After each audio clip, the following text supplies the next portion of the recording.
सदस्य राज्यसभा और राज्यसभा के सदस्य लोकसभा कक्ष में बैठ रहे हैं।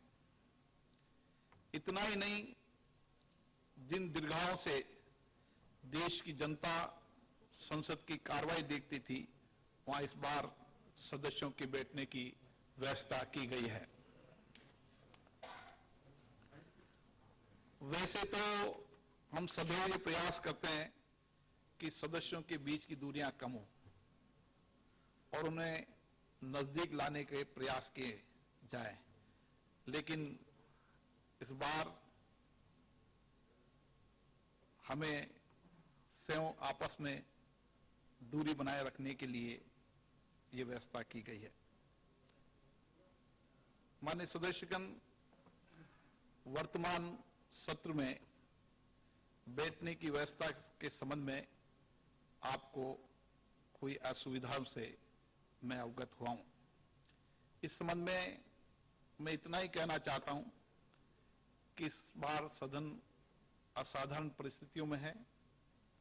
सुरक्षा के व्यापक इंतजाम भी हमने किए हैं, लेकिन उसके बावजूद भी सदन ठीक से संचालित हो, ये आप सबके सहयोग से हम प्रयास कर रहे हैं। और इसीलिए हमने सभी दलों के नेताओं को उनकी संख्या के अनुपात में सीटों का आवंटन किया गया है। मैं सभी माननीय मंत्रीगण से भी, माननीय सदस्यगणों से भी आग्रह करूंगा कि हमने जो सीट पर संख्या लिखी है वो सामाजिक दूरी और गाइडलाइन की पालना के तहत रखी है, उसकी पालना करेंगे, मुझे सहयोग करेंगे। हमने ये भी कोशिश की है कि संसदीय कार्य में डिजिटलाइजेशन का उपयोग हो, इसलिए हमने एक ऐप बनाया है जिसमें माननीय सदस्य उपस्थिति कर सकते हैं। ऑनलाइन प्रश्न और सूचनाएं भी उनके द्वारा भेजी जा रही है, उत्तर भी उनके द्वारा प्राप्त किए जा रहे हैं। ऐसी कई व्यवस्थाएं प्रबंध है जो पहली बार किए गए हैं। ये सब असाधारण परिस्थितियों के कारण किए गए हैं। सेफ्टी प्रोटोकॉल्स के चलते संभव है कि आपको कुछ असुविधा उठानी पड़े, लेकिन ये सब आपकी सुरक्षा के लिए, हम सबकी सुरक्षा के लिए आवश्यक था। माननीय सदस्यगण, भारत दुनिया का सबसे बड़ा कार्यशील लोकतंत्र है। हमारी संसद देश की 130 करोड़ जनता का प्रतिनिधित्व करती है। जनता की आशाओं आकांक्षाओं का प्रतीक हमारी संसद है। हमारी ओर से भी नागरिकों के बीच ये संदेश जाना चाहिए कि भारत की जनता की प्रगति, उत्कर्ष और उन्हें हर प्रकार से सुरक्षित रखने के लिए पूरा सदन एक मत है। पिछले कुछ समय में कोरोना के कारण उपजी परिस्थितियों का सामना करने में देश की जनता ने अद्भुत एकता और संगठन शक्ति का परिचय दिया।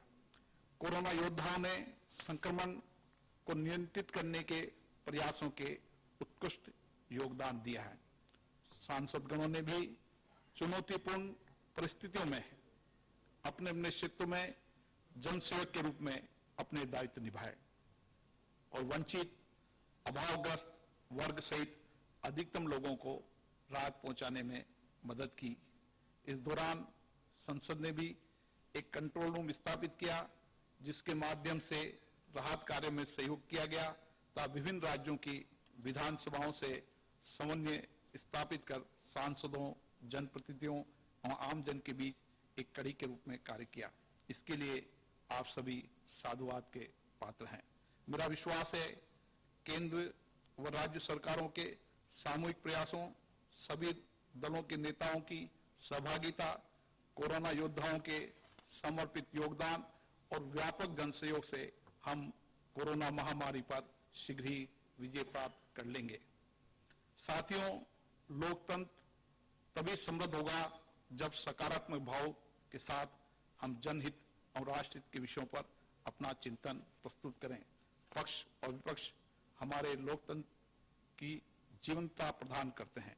सत्र के दौरान पक्ष विपक्ष आम जनता से जुड़े विषयों पर चर्चा कर समाज हित व देश हित के अंतिम लक्ष्य की प्राप्ति की ओर अग्रसर रहेंगे, ऐसा मेरा विश्वास है। आप सबसे आग्रह भी है। इस बार हमारे पास समय काफी कम है। ऐसे में हमारा दायित्व बनता है हम सदन के समक्ष संक्षिप्त और सारगर्भित बात रखें। लोकतंत्र की भावनाओं को मजबूत बनाना, संवैधानिक मूल्यों में अभिवृद्धि करना और उसके संकल्प के साथ काम करना, यह हमारा सबका दायित्व है। आज का दिन पूरे देश में हिंदी दिवस के रूप में भी मनाया जाता है। इस अवसर पर समस्त राष्ट्र को सदन की ओर से शुभकामनाएं। विविधता से भरे अपने देश की सभी भारतीय भाषाओं की उन्नति सुनिश्चित हो, हम सभी इसके लिए प्रयास करें, मेरी यही मनोकामना है। अंत में मैं आप सबका पुनः स्वागत करता हूं और सदन की कार्रवाई के संचालन में आपसे पूर्व की भांति सहयोग की आशा रखता हूं। मुझे पूरा विश्वास है हम सब एक साथ मिलकर इन कठिन परिस्थितियों में अपने उद्देश्य और संवैधानिक दायित्वों को निभाएंगे और इस सत्र को सुखद स्मृतियां हमारे बीच में जाएगी। मुझे आशा है आपके सहयोग से हम देश में एक नया संदेश दे पाएंगे कि इस विपरीत परिस्थितियों में माननीय सदस्यों ने देश हित और राष्ट्र हित में काम किया। माननीय सदस्य, मैं एक और आपसे आग्रह करूंगा कि आप सबके लिए बहुत कठिन है, लेकिन इस कोविड-19 के कारण और इसके संक्रमण के बारे में कई विशेषज्ञों की सलाह के आधार पर हमने फैसला किया है कि हम माननीय सदस्यों को बैठकर बोलने की अनुमति दें। मुझे याद है इसके लिए कई माननीय सदस्यों को बहुत परेशानी है, लेकिन इसके अलावा हमारे पास कोई विकल्प नहीं है। दूसरा विषय मैं आपसे पुनः आग्रह करता हूं, माननीय सदस्यगण, हमने सीटों के आवंटन के मामले के अंदर सभी दलों के नेताओं को उनकी संख्या के आधार पर सीटों का आवंटन किया गया है। सभी दल के नेता अपने अपने दल के सदस्यों को उनकी जैसी अपेक्षा हो वैसे बैठने की व्यवस्था सुनिश्चित करेंगे। किसी नाम की सीट हमने आवंटन इसलिए नहीं कर पाए क्योंकि हम चाहते हैं कि सभी मान्य सदस्यों को सही जगह पर सही स्थान पर बोलने का अवसर हो। इसके लिए मुझे मान्य सभी दल के नेता सहयोग करेंगे। मान्य सदस्यगण, जैसा आपको विदित है कि सामाजिक दूरी की अनुपालना तथा मान्य सदस्यों की सुरक्षा सुनिश्चित करने के लिए लोकसभा की कार्रवाई के दौरान लोकसभा के कुछ मान्य सदस्यों के राज्यसभा चेंबर में बैठने की व्यवस्था की है। लोकसभा की प्रक्रिया कार्य संचालन नियमों के तहत नियम 2 के अंतर्गत मैं निर्देश देता हूं कि सत्र में लोकसभा की कार्रवाई के दौरान सभा के परिसर का तात्पर्य राज्यसभा चेंबर, लॉबी तथा इसकी दीर्घाओं से भी है। इस सत्र के दौरान राज्यसभा की कार्रवाई के समय राज्यसभा के कुछ सदस्य लोकसभा चेंबर में बैठेंगे। इस संदर्भ में मैं आपका ध्यान प्रक्रिया के नियम 384 की ओर आकृष्ट करना चाहता हूं, जो ये प्रावधान करता है कि सभा के भवन का उपयोग सभा की बैठकों के अतिरिक्त किसी अन्य प्रयोग के लिए नहीं किया जाएगा। तो मेरा सुझाव है कि नियम 384 को शिथिल कर दिया जाए ताकि राज्यसभा की कार्रवाई के दौरान राज्यसभा के कुछ सदस्य लोकसभा चेंबर में बैठ सके। मेरी समझ में ये भी अपने आप में इतिहास होगा कि कई माननीय राज्यसभा के सदस्य इस बार लोकसभा के चेंबर में जो कभी सपना देखा करते थे, यहाँ बैठकर उनको बोलने का मौका मिलेगा। मुझे लगता है कि आप मेरे इस प्रस्ताव से सहमत होंगे।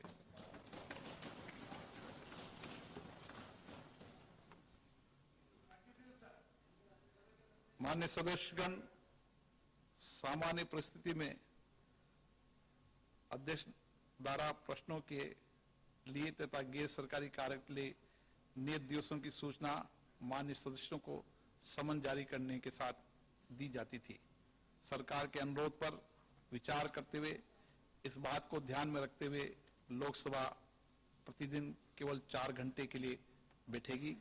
मैंने प्रक्रिया नियमों के नियम 389 के अंतर्गत अपने विवेक का उपयोग करते हुए इस सत्र के लिए समन जारी किए जाने के ये निर्देश दिए थे। प्रश्नों के लिए गैर सरकारी कार्य के लिए कोई दिन नियत न किया जाए। बाद में ऐसे तारांकित प्रश्नों के दिन आवंटित किए हैं जिसकी सूचना आपको बुलेटिन के माध्यम से मिल चुकी है। अतः मैं माननीय संसदीय कार्य मंत्री जी से अनुरोध करता हूं कि वह तारांकित प्रश्नों और गैर सरकारी कार्य में अपना प्रस्ताव प्रस्तुत करें। Sir, I rise to move the motion, keeping in the view that माननीय सदस्य current session of the Lok Sabha is being held in extraordinary circumstances prevailing. एक बार उनको प्रस्ताव करने दें। Sir, I rise to move the motion, keeping in view that the current session of Lok Sabha is being held in extraordinary circumstances prevailing due to the COVID-19 pandemic, requiring maintenance of social distancing and keeping the movement of government officials and other within the parliament minutes to the bare minimum. This House resolves that starred questions and private member business may not be brought before the House for the transaction during the session, and all the relevant rules on these subjects in the rules of procedure and conduct of business in Lok Sabha may stand suspended to that extent.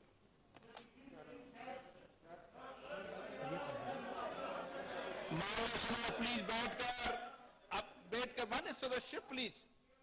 मान्य सदस्यगण, हमने सदन से व्यवस्था दे दी गई है कि कोई भी मान्य सदस्य खड़े होकर नहीं बोलेगा। अधीर रंजन जी बैठकर। Sir, the argument and the sir, please. Sir, the argument and the rationale that have been dished out by Honorable Parliamentary Affairs Minister in regard to the revocation of question hour, I think is far from convincing. Sir, question hour is recognized as the essence of the parliamentary democracy. Not only that, question hour could be interpreted as the soul of the House. Sir, not now. The first Legislative Council set up under the Charter Act of 1853 was primarily meant for making laws and regulations. The Charter Act did not define the powers of the Legislative Council, but the Council showed some degree of independence by asking questions as to and discussing the propriety of the measures of the executive government. Sir, question hour means executive answerable होते हैं, executive accountable होते हैं legislation. और बात क्या है sir? आम लोगों की जो समस्या है, आम लोगों की सामने पेश करने के ये सबसे बड़ा हमारा मौका है। तो it's a golden hour. Question hour is simply a golden hour of us. But on the excuse of extraordinary situation, आप कहते हैं कि ये question hour नहीं होगा। सर बोलने दीजिए सर प्लीज। सर ये जो बात ये कहे जा रहे हैं सर, ये बात बिल्कुल अजीब सा लग रहा है, क्योंकि सब सदन हम चलाते हैं, सदन चलाने में कोई दिक्कत नहीं है, लेकिन आपका सिर्फ एक ही जगह दिक्कत होते हैं, वो क्वेश्चन आवर। क्यों क्वेश्चन आवर को सिंगल आउट किया जाते हैं सर?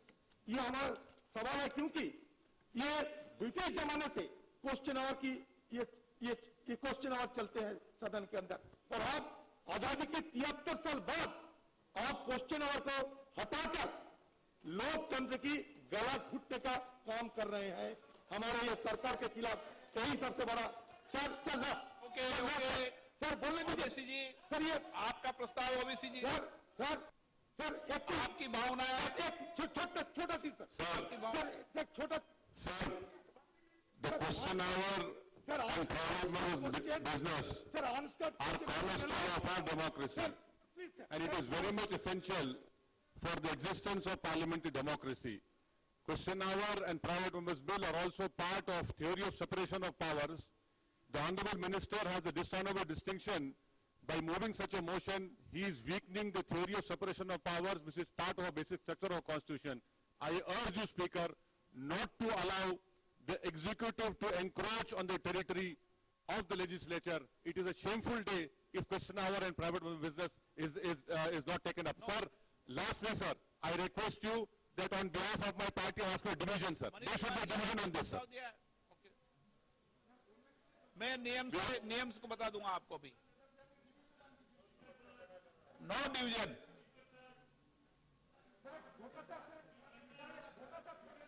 No division. हाँ बताओ मनीष जी, आप बताइए. सर, अरे यार बोलने में दो. Speaker sir, we are very cognizant of the fact. So we are very cognizant of the fact that the extraordinary circumstances in which this Parliament session has been convened. We are also deeply appreciate the arrangements which have been made in order to make this session possible. But however, Mr. Speaker, sir, while recognizing that under Rule 32 of the Rules of Procedure and Conduct of Business in the Lok Sabha, you have the authority to suspend the question hour. I would like to draw your attention to page 473 of Colin Shakhdar and read just one paragraph which is extremely important, Mr. Speaker, sir. This is practice and procedure of Parliament. Speaker, sir, प्रश्न आगे का उससे Speaker, आगे sir, का प्रश्न संख्या नियम और भी पढ़ दो. No, Speaker, sir, Speaker, sir, I'm just pointing out, with great respect, I'm pointing out that Colin Shakhdar says, page 473, in very exceptional cases, question hour may be dispensed with for making available more time to other business or to take up some urgent business only if the House unanimously agrees. Speaker, sir, the qualification is that the House must unanimously agree, because this is the only time when the opposition can hold the government accountable. हाँ अभी आप. Sir, we appreciate that in the present prevailing situation, Parliament has been commenced and it will continue for 18 days.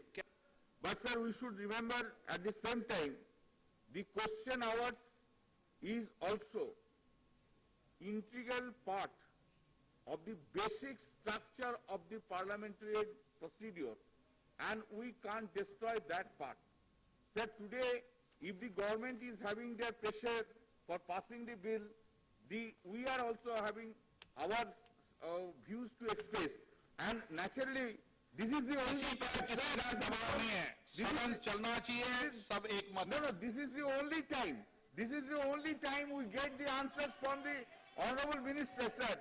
Therefore, kindly do not take away this advantage of us. Really, it will take, sir, really it will take the entire glamour, 50% glamour of the running of the Parliament. People also want to hear the answers from the ministers. This is the glamour. They wait for that. They want to see. That is being taken away. Mande Prahlad Joshi ji. Sir, I would very humbly submit, sir, before arriving at this decision, Honorable, our Deputy Leader in the Lok Sabha and also Raksha Mantri of the country, and myself and my colleagues in the Parliament, Shri Muralidharan and Shri Arjun Mehwal ji, who have spoken to the almost all leaders of the various parties. And also I would like to clarify, in this extraordinary situation, your kind self agreed to the proposal to run the session for the 18 sittings.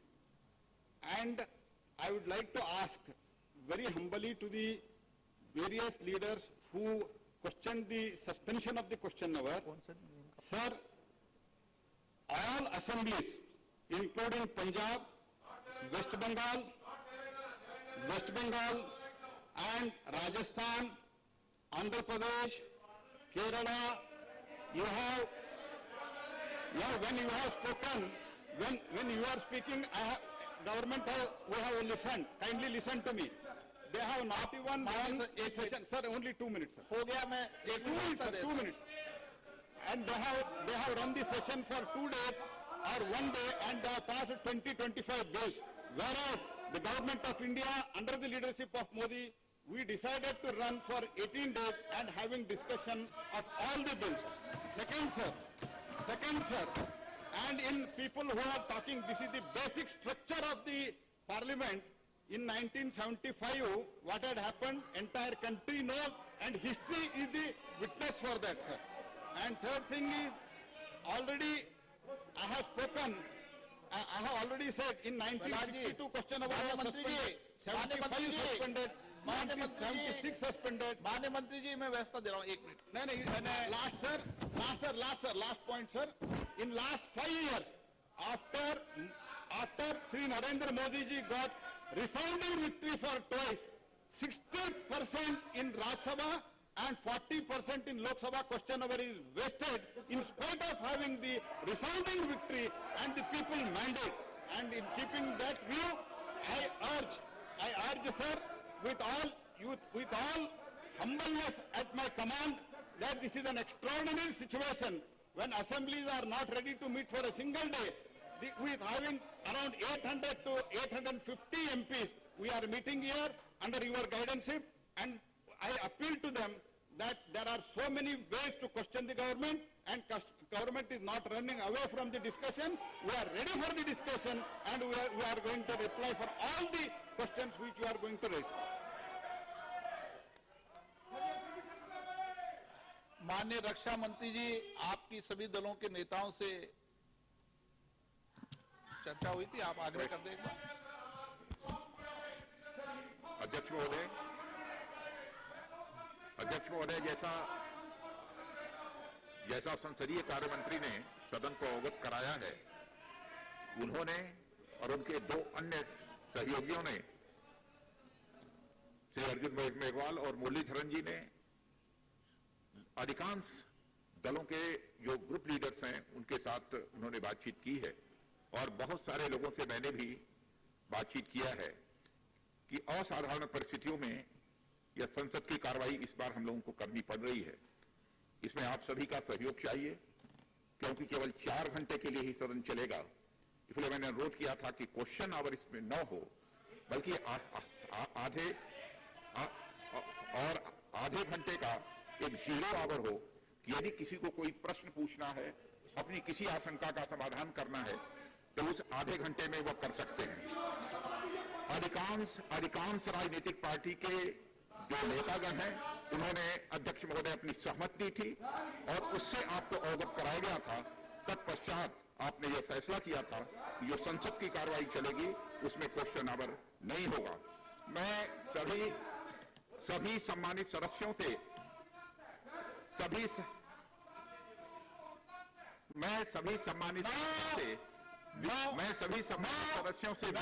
सबको बोलने का मौका देता हूं. जब माननीय रक्षा मंत्री जी उपनेता बोल रहे हैं तो कोई माननीय सदस्य डिस्टर्बेंस नहीं करेगा.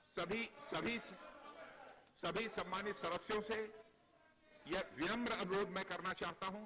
असाधारण परिस्थितियों में यह संसद का सत्र प्रारंभ हो रहा है, इसमें आपका सहयोग हमें चाहिए. और साथ ही मैं इस बात की भी जानकारी आपको देना चाहता हूं कि अनस्टार्ड क्वेश्चंस के माध्यम से जो कुछ भी आप पूछना चाहते हैं पूछ सकते हैं, मंत्रीगण उसकी जानकारी देंगे.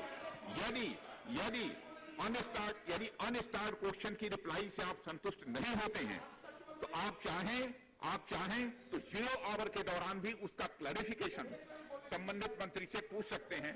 इसलिए मैं आप सभी लोगों से विनम्रतापूर्वक अनुरोध करता हूं, कृपया संसद की कार्रवाई चलने में अपना पूरा सहयोग दें. धन्यवाद.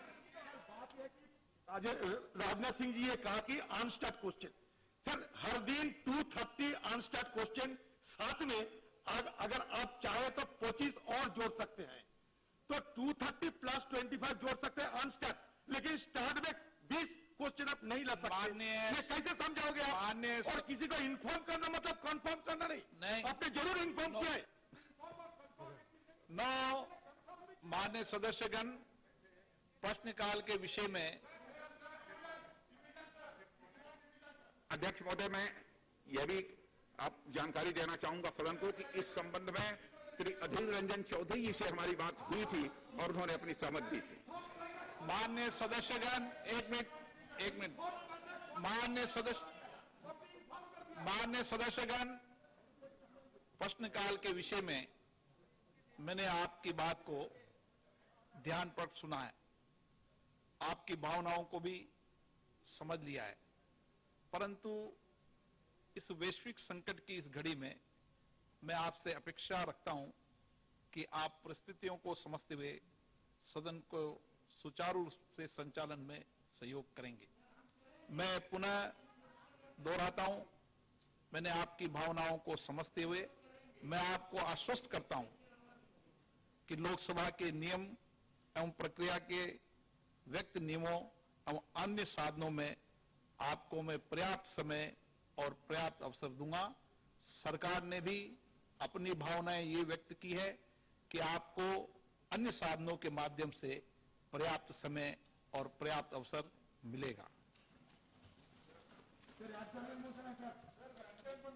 माननीय सदस्य श्री ओवैसी जी, आपने माननीय संसदीय मंत्री जी द्वारा प्रस्तुत प्रस्ताव पर संशोधन की सूचना दी है। माननीय मंत्री जी के प्रस्ताव का मुख्य उद्देश्य इस सत्र के दौरान तारांकित प्रश्न तथा गैर सरकारी कार्य न किए जाएं। आपके संशोधन का उद्देश्य है कि तारांकित प्रश्नों तथा गैर सरकारी कार्य को लिया जाए। माननीय सदस्य, आप द्वारा प्रस्तुत संशोधन प्रक्रिया नियमों के नियम 3442 के अंतर्गत मान्य नहीं है, अतः मैंने आपका संशोधन स्वीकार नहीं किया गया है। माननीय मनीष तिवारी जी, आपने भी इस मामले में आपने नोटिस दिया है। आपने जिन जिन नियमों का हवाला दिया है उन सारे नियमों के तहत मैं मानता हूं कि आपके नियम न तो इस संसदीय कार्य संचालन नियमों के तहत है, और मैंने चाहूंगा कि आप विद्वान अधिवक्ता हैं, पूरी नियम प्रक्रिया को पढ़ लें और फिर अंतिम नियम प्रक्रिया तो माननीय अध्यक्ष है सही पढ़ी रखा होगा आपने 389। तो माननीय संसदीय कार्य मंत्री जी, हो गया सर, मूव कर दिया। अध्यक्ष महोदय, प्रश्न है कि माननीय मंत्री जी द्वारा प्रस्तुत प्रस्ताव स्वीकृत किया जाए। जो पक्ष में हाँ कहें, जो विरोध में ना कहें।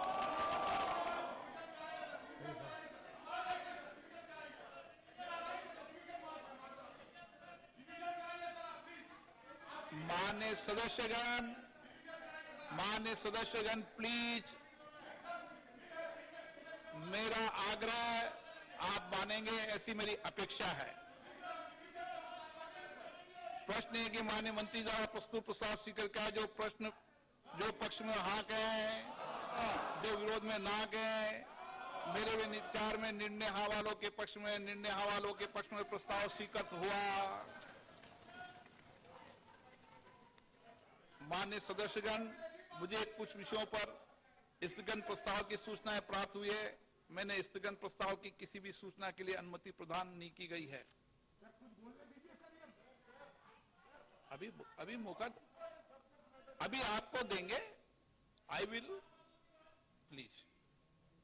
माननीय सदस्यगण, मुझे सूचित करना है कि मुझे माननीय संसदीय कार्य मंत्री से एक अनुरोध प्राप्त हुआ है, जिसमें उन्होंने निवेदन किया है कि वर्तमान कोविड-19 की स्थिति के कारण उन्हें या संसदीय कार्य राज्य मंत्री को 17वीं लोकसभा के चौथे सत्र के दौरान कार्यसूची में सभा पटल पर रखे जाने वाले शीर्ष के अंतर्गत सूचीबद्ध किए गए पत्रों को सभी मंत्रियों की ओर से सभा पटल पर रखने की अनुमति प्रदान की जाए।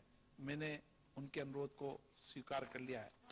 Item number 3 and 4, item number 3 and 4।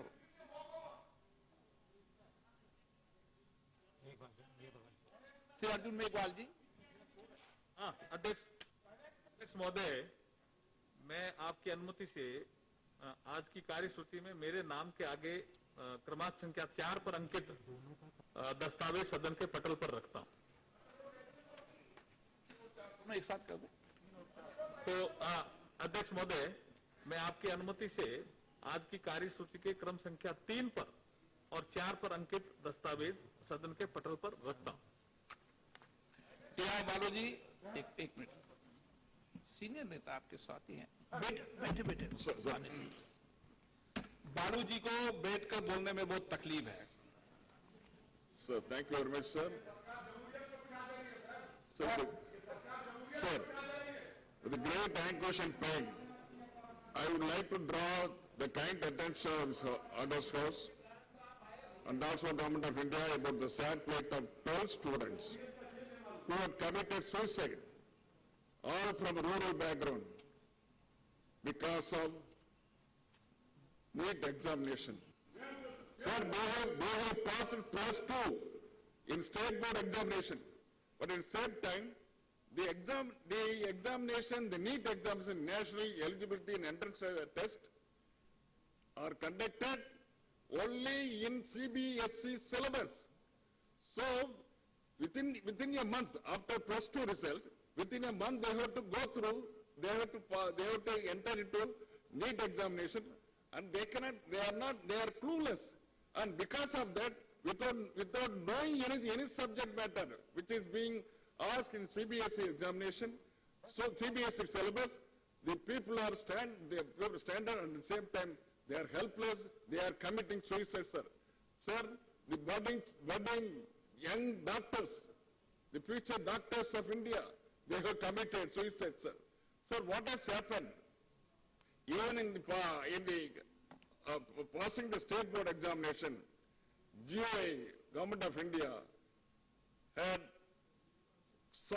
created a National Medical Commission NEET examination. This NEET examination has to be throughout India, it has to be conducted. Sir, I could, a girl student by name Anita from Marivur district, a Dalit girl, has passed, committed suicide, had committed suicide. Not only that girl, sir, there are 12 such incidents. Anita from Ariyalur, Subhasri from Trichy, Please conclude, Mr. Sadashiya, please conclude. Pratibha from Viluppuram, Kirtana from Viluppuram, Vaishnu from Tanjavur, Manisha from Viluppuram, Subhasri from Coimbatore, Vignesh from Mariyalur, Jyoti Sri Durga from Madurai, Mr. Sadashiya, from Dharmabhai, all the students, they have committed suicide because of the syllabus, which they have not gone through, they are not conversant with the CBSE syllabus. They have gone through, they have studied only in state board examinations, state board syllabus. But syllabus is changed, but the examination is being conducted in another syllabus. So what is the way out, sir? What is the way out? They are simply committing suicide. Sir, the government... मैं सरकार को sir आपके जरिए मैं सरकार को ध्यान आकर्षण करना चाहते हैं। Sir already mike is Administrative Ministry and Home Ministry has not entered. There is a President of India represented. So government of India is squarely responsible for the entire episode. Sir मैं आपकी जरिए ये सरकार को और खासकर हमारी देश की रक्षा मंत्री को ध्यान आकर्षण करना चाहता है। लुको ना, ध्यान आकर्षण करना चाहते हैं कि कई महीनों से सारे हिंदुस्तान के लोग भारी तनाव में हैं, क्योंकि हमारे सीमा में चीन और बिजनेस एडवाइजरी कमेटी मीटिंग होगी जब सर श्री एडवोकेट बैठकर राजनाथ सिंह जी राजी है। सर आज भी देखिए, आज भी खबर छापी है, चाइना वाचिंग नो एडवोकेट शून्यकाल अभिलंब मान्य सदस्य बिजनेस एडवाइजरी कमेटी में बात होगी।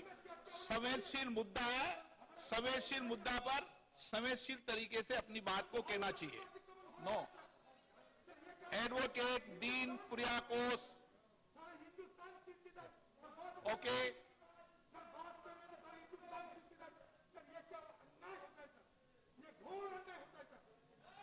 Advocate Dean Kuriakose, no.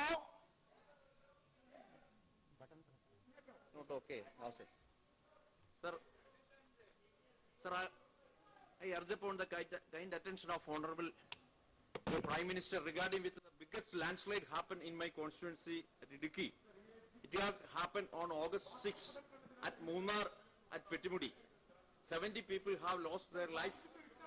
4 of them yet to be recovered. Sir, in this regard, I salute all the rescue workers and volunteers whoever have been participated from first day to the last. Sir, due to several reasons, I urge upon the government to announce a comprehensive package regarding due to several reasons. Sir, this landslide was the biggest one happened in a plantation area.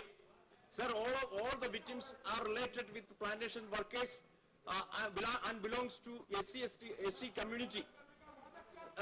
The announcement of compensation package by state government, there is a factor of discrimination came. Only 5 lakhs rupees. Only 5 lakhs rupees were announced by state government. Sir, in the same time, in only 1 minute. Sir, I am concluding. In the same time, advocate Manish Tewari ji. sir, I am concluding, sir.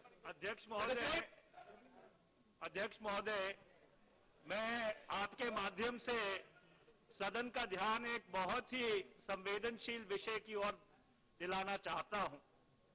अध्यक्ष महोदय, शेरे पंजाब महाराजा रंजीत सिंह ने सन 1808 में जम्मू के ऊपर अपना अधिकार जमाया था। सन 1820 में महाराजा रंजीत सिंह ने जम्मू की जागीर मियां किशोर सिंह जामवाल, जो महाराजा गुलाब सिंह के पिताजी थे, उनको दी थी। और 1822 में उन्होंने खुद अपने हाथों से महाराजा गुलाब सिंह का जम्मू के राजा के रूप में राज तिलक किया था। पिछले 200 साल से अध्यक्ष महोदय, तब से पंजाबी जबान का बोलबाला है जम्मू में और उसके आसपास के इलाकों में। पंजाबी की कई उपबोलियां जम्मू और कश्मीर में बोली जाती हैं। 1947 में जब भारत का विभाजन हुआ तो जो लोग विस्थापित हुए, पाकिस्तान से उजड़ के आए, उनमें से अधिकतर लोग जो जम्मू कश्मीर में बसे थे वो पंजाबी बोली बोलते थे। ये बहुत ही दुर्भाग्यपूर्ण बात है कि 2 सितंबर 2020 को सरकार ने Jammu Kashmir official languages bill को मंजूरी दी है।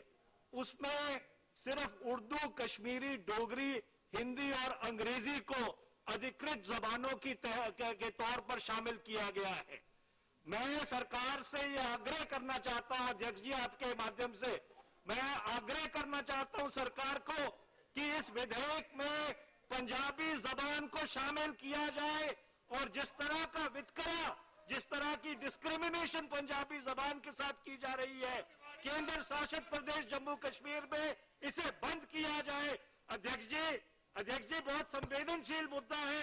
मैं आपसे ये निवेदन करना चाहता हूं, सरकार को आप एसोसिएट करते हैं। रविंद्र श्याम नारायण एसोसिएट करते हैं जी। श्री संजय सेठ,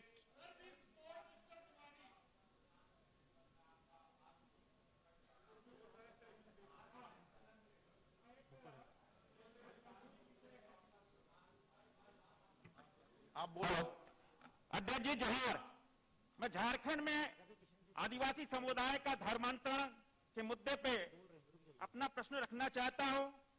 मैं किसी भी धर्म, मैं सब धर्म की इज्जत करता हूं, सर्वधर्म महान है, किंतु वर्तमान समय में झारखंड में कई क्षेत्रों से धर्मांतरण बढ़ने, लोभ लालच देने जैसे मामले सामने आए हैं। चर्चों का प्रभाव तेजी से बढ़ा है। सिमडेगा जैसे छोटे से जिले में 24 से अधिक चर्च हैं, जिनमें 300 अधिक चर्च सिर्फ सिमडेगा शहर में है। यह बताने के लिए पर्याप्त है कि किस कदर धर्मांतरण का प्रभाव झारखंड में बढ़ रहा है और मिशनियों द्वारा भोले भाले आदिवासियों को अपने चंगुल में फंसा रहा है। ईसाई मिशनरियों की संस्था निर्मल हृदय के द्वारा बच्चों के खरीद बिक्री का मामला काफी पहले सामने आया है। 2018 में अचानक से इसमें एक बड़ा खुलासा हुआ और सैकड़ों की संख्या में नवजात शिशुओं की खरीद बिक्री का मामला सामने आया। गोद देने के नाम पर नवजात बच्चों की खरीद बिक्री होती है। अविवाहित आदिवासी लड़कियों को मां बनाया जाता है। दुर्भाग्यपूर्ण यह है कि इसमें ज्यादातर आदिवासी समुदाय से होती है। मामले में मुकदमा भी हुआ, कई गिरफ्तारी भी हुई। तत्कालीन भाजपा सरकार ने इसकी जांच के निर्देश दिए, परंतु नई सरकार के गठन के साथ ही मामला ठंडे बस्ते में चला गया। इतना नहीं, धर्मांतरण और चर्च का बढ़ता प्रभाव आदिवासियों को कई रूपों में विखंडित कर रहा है। निर्मल हृदय एक मामला सामने आया है। मैं महोदय से आग्रह करना चाहता हूं कि इसमें एक बड़ी जांच हो और मामले का खुलासा हो।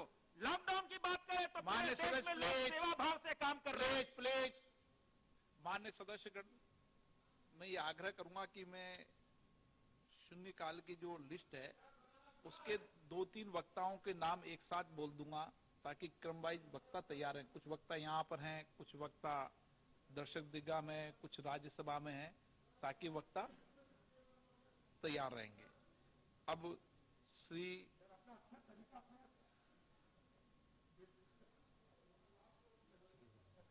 रविंदर जी,